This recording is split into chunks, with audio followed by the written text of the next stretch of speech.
ಹುಚ್ಚುಕೋಡಿ ಮನಸ್ಸು,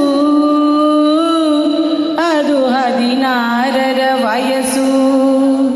ಹುಚ್ಚುಕೋಡಿ ಮನಸ್ಸು, ಅದು 16ರ ವಯಸ್ಸು.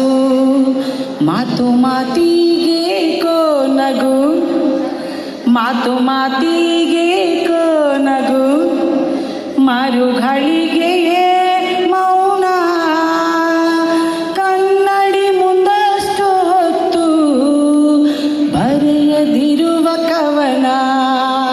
ಹುಚ್ಚುಕೋಡಿ ಮನಸ್ಸು, ಅದು 16ರ ವಯಸ್ಸು, ಅದು 16ರ ವಯಸ್ಸು.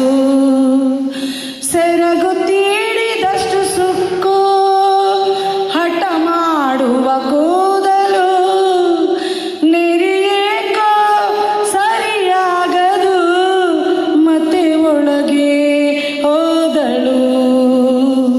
ಸೆರಗು ತೀಡಿದಷ್ಟು ಸುಕ್ಕು, ಹಠ ಮಾಡುವ ಕೂದಲು, ನೆರಿಯೇಕೋ ಸರಿಯಾಗದು, ಮತ್ತೆ ಒಳಗೆ ಹೋದಳು. ಹುಚ್ಚುಕೋಡಿ ಮನಸ್ಸು, ಅದು 16ರ ವಯಸ್ಸು, ಅದು 16ರ ವಯಸ್ಸು, ಅದು 16ರ ವಯಸ್ಸು. Thank you.